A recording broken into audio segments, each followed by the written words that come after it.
우리는 지난주 선한 사마리안 비유를 통해 이웃의 범주를 재정의하시는 예수님의 말씀을 들었습니다.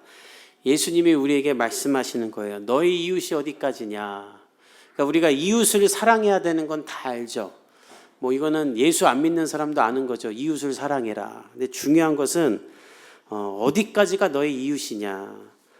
너 자신만이 너의 이웃은 아니냐? 너는 너의 가족만이 너의 이웃은 아니냐? 예수님이 우리에게 묻는 거예요. 왜냐하면 요즘 우리 사회에 이웃이 없기 때문이에요. 요즘 이웃이 없습니다. 옆집에 누가 사는지도 모르고 관심도 없고 또 그 사람도 나에게 무관심이기를 원해요. 그래야 서로 배려하거나 돌보거나 귀찮은 일에 엮이지 않을 수 있기 때문에 다 이웃이 없는 거예요. 오직 자기밖에 없어요. 그러니 하나님의 말씀에 따라 사랑할 대상도 없게 되는 거예요. 왜냐하면 이웃이 없는데 이웃을 내 몸과 같이 사랑할 필요가 뭐가 있어요? 그렇기 때문에 이 세상이 날이 갈수록 무섭고 괴팍하고 무장하고 악한 세상이 된 것입니다. 공중권세 다스리는 사단이 그렇게 만든 거예요. 이웃은 없다. 아무도 사랑하지 말아라. 오직 너와 네 가족만 돌봐라. 이런 시대 가운데 예수님은 선한 사마리아인 비유를 통하여 자기를 멸시하는 유대인을 도와준 이 사람처럼 너도 민족과 국가와 지역을 넘어 예수의 사랑이 필요한 모든 자가 너의 이웃으로 되기 원한다. 만약에 너가 그렇게 살고 있다면 너는 영생을 얻은 자일 것이다 라고 예수님이 말씀하시는 거예요. 예수님의 사랑, 영원한 생명인 구원이 내 안에 있으면 영원을 바라보고 살면 내 이웃은 넓어질 수밖에 없어요. 누가 시키지 않아도 돌보고 싶고 내가 책임지고 싶고 도와주고 싶고 사랑하게 돼요. 나를 희생하고 포기하면서까지 그렇게 돼요. 왜냐하면 영원한 예수님의 사랑, 하나님과 원수된 나를 이웃 삼아주시고 더 나아가 자녀 삼으신 그 사랑이 내 안에 있기 때문에 내 이웃도 넓어지는 것이죠. 저와 여러분이 또 우리 복음의 교회가 그런 교회 되기를 예수님의 이름으로 축복합니다. 우리 지난 봄에 안동에 있는 초등학교 우리가 도와줬잖아요. 운동화. 그 교장 선생님이랑 교감 선생님이 저한테 그랬어요. 우리를 알지도 못하고 누가 도와달라고도 하지 않았는데 왜 우리를 찾아서 도와줍니까? 우리 교회 안에 예수님이 있기 때문에. 아멘. 이게 우리가 할 일이란 거예요. 예수님은 그를 가리키고 이제 자기 길을 가십니다. 우리 38절을 읽어봅시다. 시작. 그들이 길 갈 때에 예수께서 한 마을에 들어가시매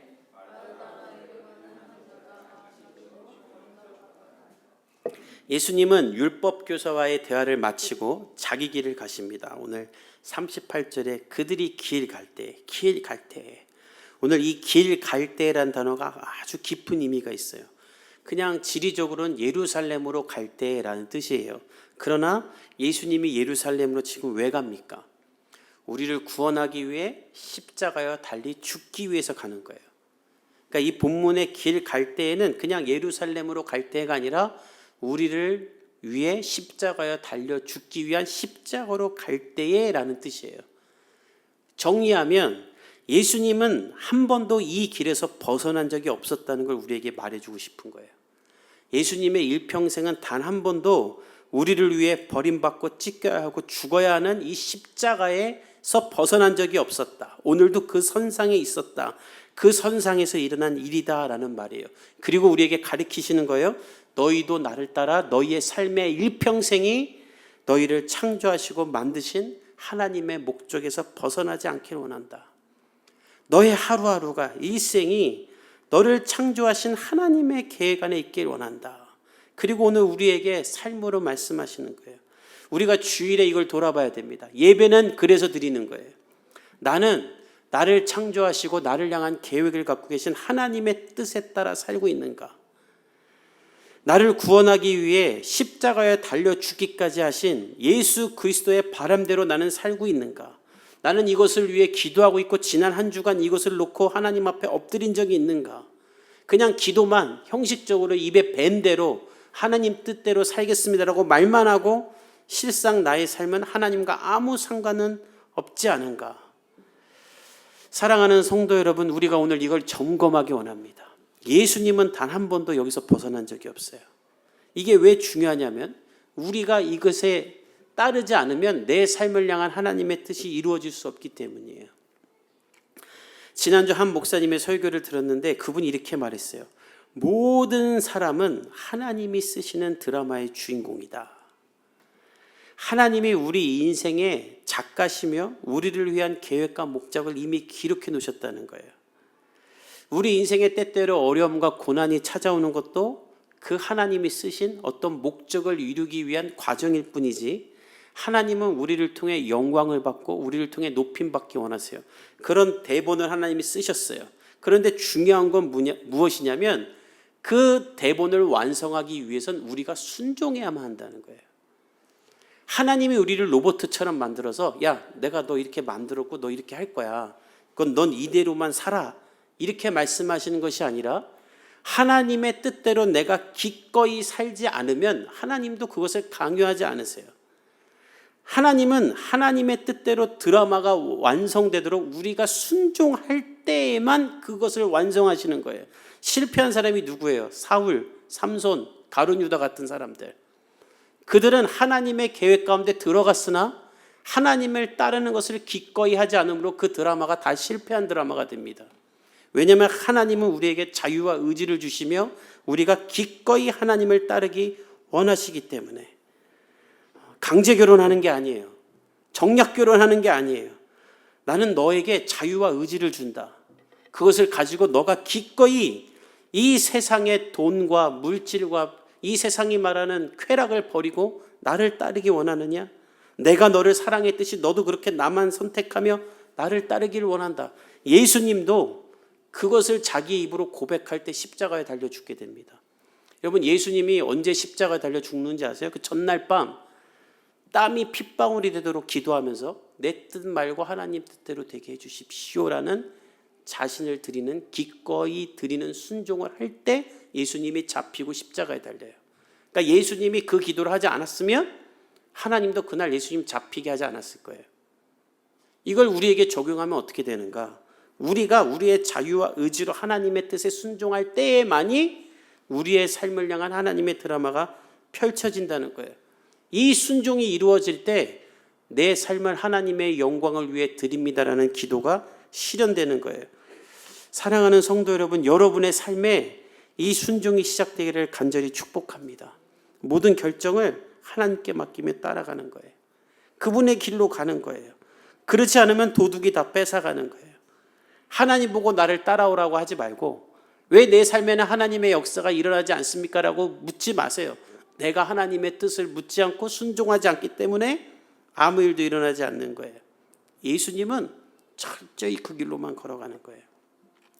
우리가 예수님을 본받기를 간절히 축복합니다.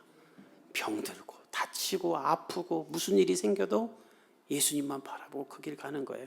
그러면 어떤 상황에서도 하나님의 역사가 일어나는 거예요. 예수님은 그렇게 예루살렘으로 가십니다. 그러다가 한 마을에 들어가시는 건데 이 마을이 베단이라는 마을이에요.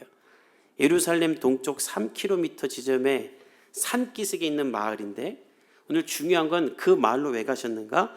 마르다라고 하는 여자의 집에 들어가기 위해서. 오늘 이 본문이 아주 특별한 본문입니다. 성경의 유일한 본문이에요. 특히 예수님이 여자의 집에 들어갔다라고 말하는 본문은 유일해요.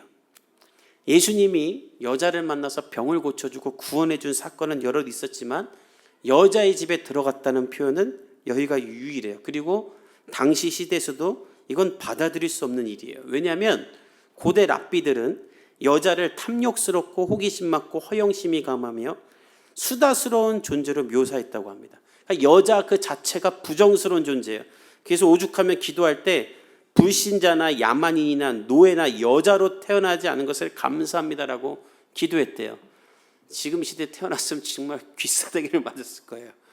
근데 지금도 그래요. 그래서 여자 중에 랍비가 없는 거예요. 그러나 예수님은 그들과 다르셨죠. 예수님은 여자를 만나고 돌보고 고치고 구원하셨습니다. 그리고 심지어 오늘 여자의 집에 들어가시고 39절에 보면 여자를 제자 삼기까지 하세요. 우리 39절 읽어봅시다. 시작. 그에게 마리아라 하는 동생이 있어 마르다의 집에 들어가 한 일은 마리아라는 동생 여자를 주의 발치에 앉아 가리키신 거예요. 주의 발치에 앉아 있다는 것은 이 이스라엘 사회에서는 랍비 팔 아래에서 제자들이 공부를 배웠답니다. 그러니까 그 표현이에요. 그러니까 이 말은 다시 말하면 예수님이 마리아라는 여자를 자기의 제자로 삼았다라는 거예요. 이게 완전 이거 상상도 못할 일이에요. 여자의 집에 들어가 여자를 제자로 삼았다. 이스라엘에서는 여자들이 말씀을 배우는 것이 허용되지 않았습니다. 그래서 바리새인, 서기관 여자는 한 명도 없는 거예요. 다 남자만 있는 거예요. 그런데 예수님은 상상할 수도 없는 파격적인 이 행동을 하시면서 이 때를 기점으로 여자는 천대받는 존재가 아니라 그리스도의 제자며 그리스도를 영접할 수 있으며 사랑받는 자녀가 되었다는 선포를 시작하시는 거예요. 그래서 복음이 전해지고 선교사들이 가는 곳마다 예배당에 여자를 들어오게 만들고 여자들을 위한 학교를 만들었죠. 옛날에 우리나라 여자 학교들이 다 왜 야간인지 아세요? 아침부터 공부시키려고 하니까 여자가 거기 가면 누가 빨래하고 밥하냐고 안 된다고. 그래가지고 공부 못하게 한다니까 선교사님들이 그럼 야간에 합시다. 근데 우리나라 여자들도 대단해. 아침에 그렇게 그냥 중노동 같은 노동 빨래하고 밥하고 다 해놓고 애들 재워놓고 밤에 또 와서 공부를 한 거예요. 그러니까 선교사님들도 대단하고 우리나라 여자들도 참 대단한 거예요. 그러니까 예수님이 정말 노예 해방 같이 하던 것처럼 여자들의 해방을 이때부터 시킨 거예요. 그 파격적인 역사와 최초의 여학교가 지금 이 베다니 마르다의 집에서 시작된 거예요. 놀라운 축복인 거죠. 근데 그렇게 예수님이 마르다의 집에 들어가 마리아를 가르쳐요. 이 두 여인 다 너무 큰 축복을 받은 거죠. 저와 여러분도 예수님께 이런 축복받길 간절히 바랍니다. 딱 누가 봤을 때 야, 저 사람은 진짜 예수님 사랑하는 사람 같다. 우리가 다 그런 말 들어야 돼요.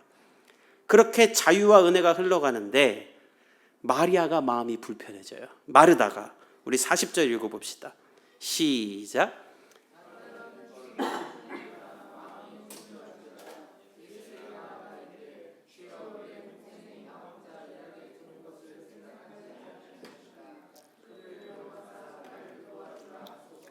예수의 발 아래에서 말씀을 듣던 마리아와 달리 마르다는 마음이 아주 분주했어요. 이 분주하다가 원문을 보면 사방에서 끌어당기다는 말인데 지금 예수님이 왔는데 아까 보면 그들이 길 갈 때라고 하잖아요. 그들이 예수님과 12제자까지인지 아니면 우리가 지난번에 본 것처럼 70명 파송했던 제자들까지인지 모르겠어요. 만약 12제자만이라고 할지라도 남자 12명이면 얼마나 음식을 많이 준비해야 됩니까? 70명이라면 지금 100명 잔치예요. 그러니까 마르다가 할 일이 얼마나 많아요. 음식 해야지, 테이블 세팅해야지, 포도주 준비해야지. 어쩌면 예수님 주무실 곳도 준비해야 됐을 거예요. 너무 할 일이 많아요. 혼자 수련회 식당팀을 하고 있는데 마리아는 나를 안 도와주고 예수님 발 아래에서 말씀 듣고 있는 거예요. 그러니까 마르다가 마음에 별 생각이 다 드는 거예요.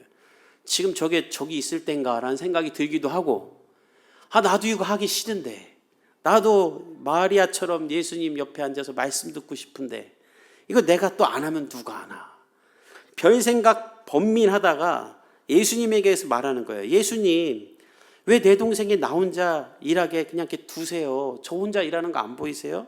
마리아한테 말해서 저 도우라고 하세요. 이렇게 말하는 거예요. 근데 이 말이 되게 웃긴 거예요. 왜냐하면 마르다가 언니잖아요. 이걸 뭘 예수님 통해서 말해. 자기가 말하면 되지. 야, 너 지금 뭐 하는 거야? 나 혼자 일하는데 일로 와. 네가 지금 그거 듣고 있으면 어떡해. 우리가 밥 차려야지. 이러면 되는데 왜 굳이 이것을 예수님한테 가서 말하고 예수님한테 말해달라고 하냐고요. 이해할 수 없지만 제가 웃는 이유는 저는 이 목회하면서 이 마르다와 같이 말한 분들 정말 많이 봤어요. 꼭 이렇게 봉사하다 힘들면 자기들끼리 말하면 되는데 꼭 목사님한테 와서 말해달라 그래요. 꼭 왜 그럴까? 이렇게 인정받고 싶고 알아줬으면 싶고 또 얼마나 자기도 여기 와서 이렇게 그 말씀 듣고 싶었어요. 가만히. 그러니까 이해도 돼요. 그러니까 옛날에 목사님들은 이 마르다를 다 안 좋게 얘기했는데 아니에요. 너무 귀한 여인인 거예요. 예수님도 있다 보면 굉장히 귀하게 여겨요. 그리고 교회는 마르다 같은 사람이 있어야 됩니다. 누가 시키지 않아도 교회 와서 내가 할 일은 없을까? 내가 뭘 할까? 뭘 섬길까? 안 시킨다고 아무것도 안 하는 사람보다 100배, 1000배 난 거예요. 다만 문제는 무엇인가? 우리 41절, 42절 읽어봅시다. 시작. 주께서 대답하여 이르시되 마르다야 마르다야 내가 많은 일로 염려하고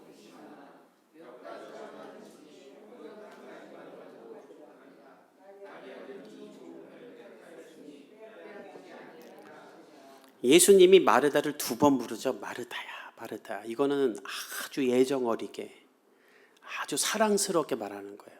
투정하지 말라가 아니라 마르다가 얼마나 귀한 일하고 있는지 알기 때문에 마르다를 헤아려 주시면서 말하는 거예요. 마르다야 너 할 일 많다고 염려하며 금심하지 말라라. 이 염려하다가 메림나스라는 말인데 과도한 욕구로 막 머리가 그냥 막 분열되고 있는 걸 뜻해요. 예수님은 그냥 빵 하나 생선 하나 주면 그거 먹고 주무셔도 되는 분이에요. 근데 지금 자기 혼자 예수님 우리 집에 왔다고 제자들 왔다고 막 양 잡고 포도주 하고 막 식탁보 깔고 접시 내오고 하니까 정신이 자기 혼자 없는 거예요. 여러분 정신없는 사람의 특징은요, 자기가 정신없어서 정신없는 거예요. 정말 일이 많고 정신없어서 정신없는 게 아니에요. 이게 되는 사람들은 탁탁탁탁 끝납니다. 자기가 정신없으니까 정신없는 거예요.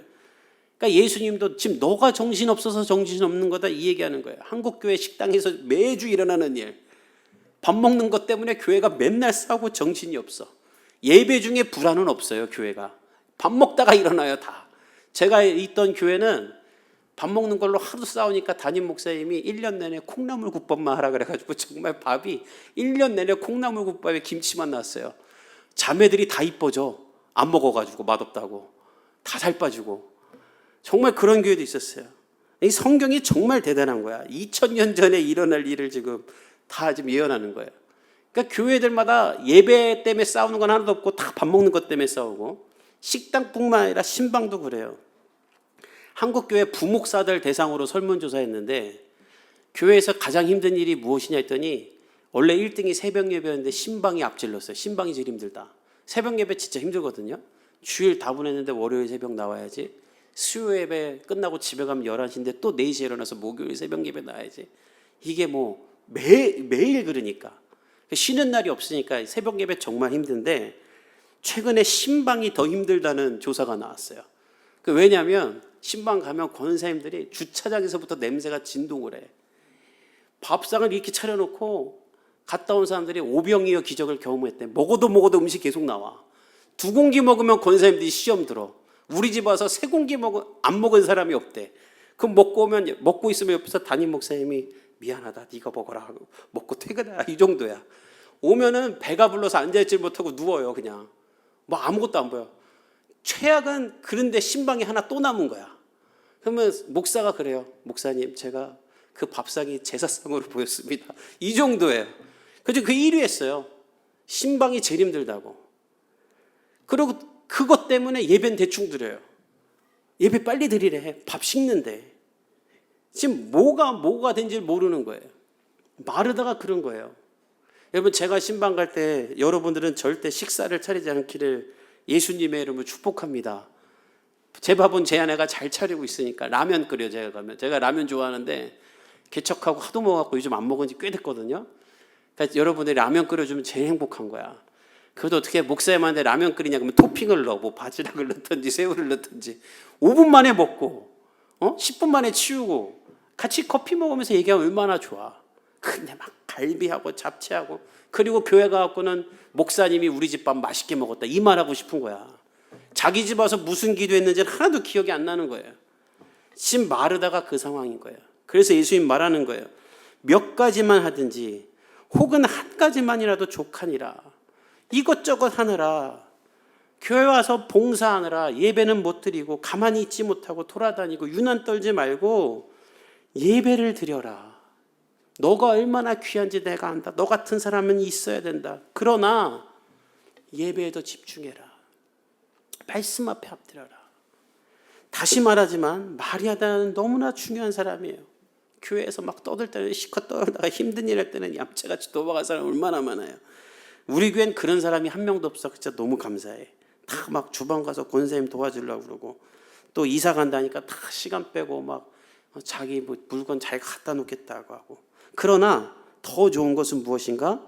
마리아는 이 좋은 편을 택하였으니 빼앗기지 아니하리라. 이 말은 말씀 듣는 게 더 좋다는 게 아니라 자기를 위하여 좋은 것을 택했다라는 거예요. 봉사를 하던 말씀을 듣던 마리아처럼 내가 왜 쟤는 해요 나는 안 해요 이런 말 안 할게 나에게 좋은 걸 택했던 거예요.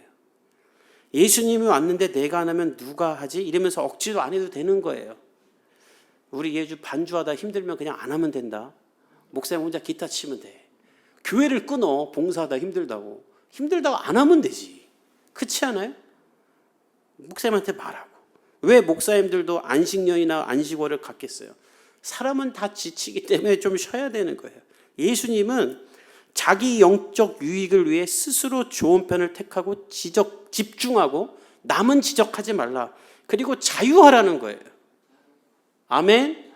이게 예배 드리면서 우리 교회 개척해서 제가 여러분들 왜 아무것도 안 시키겠어요? 다 들어오면 교회에서 엄청 일 많이 했던 사람들이야. 하고 싶을 때 하세요. 그리고 말씀 듣는 거 택하세요. 이것이 너무나 중요하다는 거예요. 예배를 빼앗기면 안 된다는 거예요. 우리 일상에서도 마찬가지예요. 우리의 일상 가운데 내가 여러 가지로 분주해서 하나님 앞에 머무는 시간을 빼앗기면 안 됩니다. 그리고 그 머무는 시간 가운데 꼭 하나님께 뭘 얻어내려고도 하지 마세요. 지난주에 강의를 듣는데 교수님께서 그러시더라고요. 제발 기도하고 말씀을 읽으면서 효율성을 따지지 말라. 10분 기도하고 응답 2-3개 받으려고 하려고 그러고 말씀을 읽으면서 내 평생에 잊을 수 없는 말씀이 꼭 나와야 되는 게 아니다. 낭비해라. 하나님 앞에 낭비해라. 그것이 거룩한 낭비다. 하나님 앞에 가만히 있을 때 아무것도 안 일어났다고 아무것도 안 일어난 게 아니다. 하나님과 나는 분명히 친밀함을 쌓아가고 있는 것이다. 그러니 하나님 앞에 가만히 머무는 낭비를 당신들의 삶 가운데 해라. 목사가 하는 것만큼 성도도 한다. 제가 그 말에 얼마나 감동받는지 몰라요. 하나님 앞에 가만히 있어야겠다. 그리고 내가 그것으로 만족해야겠다. 저와 여러분 가운데 이 삶이 시작되기를 간절히 축복합니다.